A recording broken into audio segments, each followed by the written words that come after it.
ദുൽഹിജ്ജ 1 പിറക്കുന്ന സമയത്ത് മഗ്‌രിബ് നമസ്കാരാനന്തരം ഞാൻ വീട്ടിലിങ്ങനെ ഇരിക്കുമ്പോൾ ആണ് ദുൽഹിജ്ജ 1 ആദ്യത്തിൽ അഥവാ ബുധനാഴ്ച വൈകുന്നേരം മഗ്‌രിബ് നമസ്കാരത്തിന് ശേഷം വീട്ടിലിരിക്കുമ്പോൾ എനിക്കൊരു അറിയിപ്പ് വരുന്നത്, ഒരു കോള് വരുന്നത്.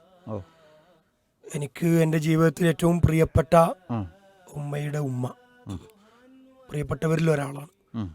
മാതാവിൻ്റെ മാതാവ് വല്യമ്മ, അവരുടെ മരണവാർത്ത അറിയുകയാണ്. ദുൽഹിജ്ജ 1 പറഞ്ഞിട്ടുണ്ട്. ആ സമയത്താണ് ആ ഒരു വാർത്ത ഞാൻ കേൾക്കുന്നത്.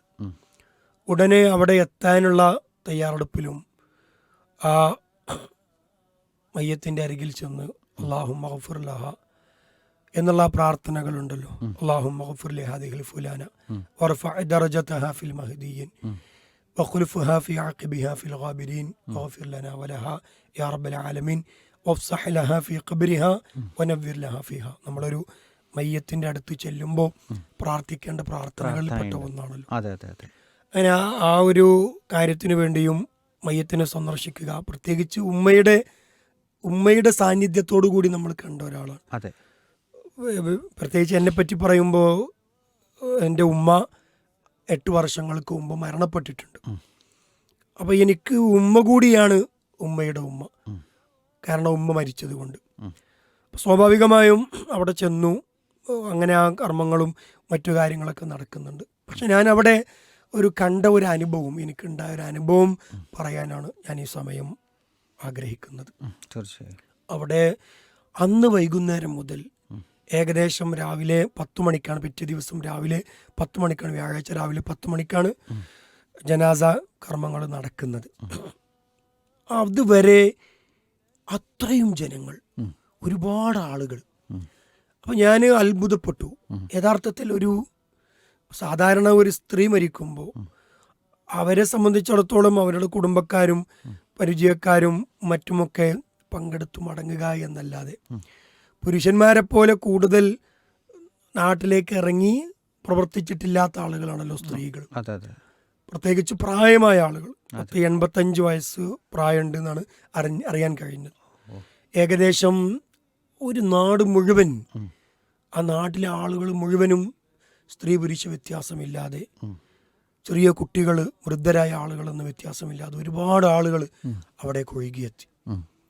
അത്രയും തിരക്ക് പിടിച്ച സമയമായിരുന്നു, തിരക്ക് പിടിച്ച സ്ഥലമായിരുന്നു ആ സമയം. അത് ആളുകളെ കൊണ്ട് തിങ്ങി നിറഞ്ഞു. എൻ്റെ അമ്മമാരായ ആളുകളും മറ്റുമൊക്കെ തിരക്ക് നിയന്ത്രിക്കാൻ വളരെയധികം പ്രയാസപ്പെട്ടു. പ്രത്യേകിച്ച് സ്ത്രീകളുടെ എല്ലാവരും കണ്ണുനീർ വാർക്കുന്നുണ്ടായിരുന്നു, കരയുന്നുണ്ടായിരുന്നു. അങ്ങനെ മയ്യത്ത് കുളിപ്പിച്ച് മയ്യത്ത് വീട്ടിൽ നിന്ന് ഇറക്കി ഖബറിലേക്ക് എടുത്തു വെച്ച് തിരിച്ച് വീട്ടിൽ വന്ന് ഞാൻ ആ സമയത്ത് അമ്മാവന്മാരുമായിട്ടും മറ്റു നാട്ടിലെ കുറച്ച് ആളുകളുമായിട്ടൊക്കെ ഒന്ന് സംസാരിച്ചു. ഞാൻ എന്തുകൊണ്ടായിരിക്കാം ഇത്രയധികം ആളുകൾ അവരുടെ ജനാസകർമ്മത്തിന് സാക്ഷിയായത് എന്ന് ഞാൻ അന്വേഷിച്ചു. അപ്പോൾ അവിടുന്ന് എനിക്ക് കിട്ടിയൊരു മറുപടിയാണ് ഇന്നത്തെ എൻ്റെ അനുഭവത്തിലേക്ക് ഞാൻ ഇന്ന് ഈ ഒരു സമയം നീക്കി വെക്കാൻ ആഗ്രഹിച്ചത്. അതായത് അവർ ആ ഒരു നാട്ടിലെ മുഴുവൻ ആളുകൾക്കും, ഏകദേശം ഏറെക്കുറെ ആളുകൾക്കും സ്വതക്ക ചെയ്യുന്ന ആളായിരുന്നു, ദാനധർമ്മം ചെയ്യുന്ന ആളായിരുന്നു. വീട്ടിലേക്ക് ഭക്ഷണം ചോദിച്ചു വന്നാൽ ഭക്ഷണം കൊടുക്കാതെ ഒരാളെയും മടക്കി വിടുകയില്ലായിരുന്നു എന്ന ഒരു വാർത്ത അവരെ പറ്റി കേൾക്കാൻ കഴിഞ്ഞു. പൊതുവേ മരണവീടുകളിൽ മരിച്ചവരെ പറ്റി നമ്മൾ എന്തു പറയുന്നു, അതിന് മലക്കുകൾ ആമീൻ പറയുമെന്നാണ്. അതുകൊണ്ട് നിങ്ങൾ ഫഖൂലു ഖൈറു മാത്രം പറയണമെന്നാണ് റസൂലുള്ളാഹി സ്വല്ലല്ലാഹു അലൈഹി വസല്ലം പറഞ്ഞത്.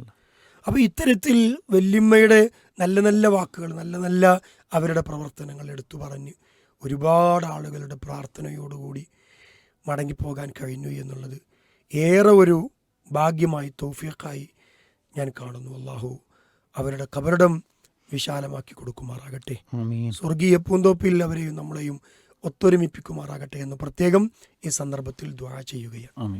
നമ്മൾ മരിക്കുന്ന സമയത്ത് ശരിക്കും ഇതൊരു പാഠമാണല്ലോ. തീർച്ചയായും. മരിക്കുന്ന സമയത്ത് ഒരുപാട് ആളുകളുടെ സപ്പോർട്ട് നമുക്ക് കിട്ടുക എന്ന്. ഈ സപ്പോർട്ട് എങ്ങനെയാണ്?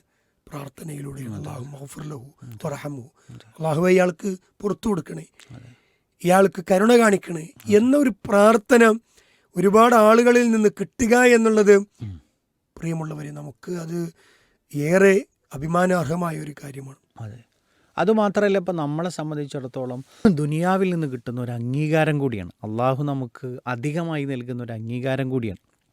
അത്രയും ആളുകൾ ജനാസയിൽ പങ്കെടുത്തു. ഇപ്പോൾ ആ ജനാസയുടെ കണക്ക് പറഞ്ഞല്ലോ 40 മുവഹിദുകളായിട്ടുള്ള ആളുകൾ അവർ നിന്നിട്ട് അള്ളാഹുയെ പുറത്തു കൊടുക്കണേന്ന് പറഞ്ഞാൽ അള്ളാഹു അത് കബൂൽ ചെയ്തു എന്നാണ്.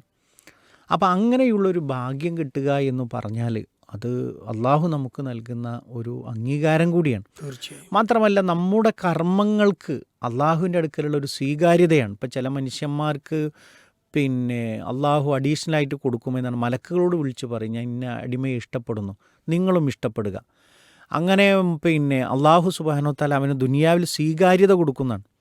അപ്പോൾ എങ്ങനെയാണ് സ്വീകാര്യത കിട്ടുന്നത്? അള്ളാഹു പരലോകത്ത് ഒരുക്കി വെച്ച ഒരുപാട് പുണ്യങ്ങൾക്ക് അതിന് പുറമെ ദുനിയാവിൽ കൂടി നമുക്ക് എന്ത് ചെയ്യാണ്, അത് വെച്ചിട്ടൊരു ആദരവ് നൽകുകയാണ് എന്നതുകൂടി നമ്മൾ ഇത്തരണത്തിൽ ചേർത്ത് വായിക്കേണ്ടതുണ്ട്.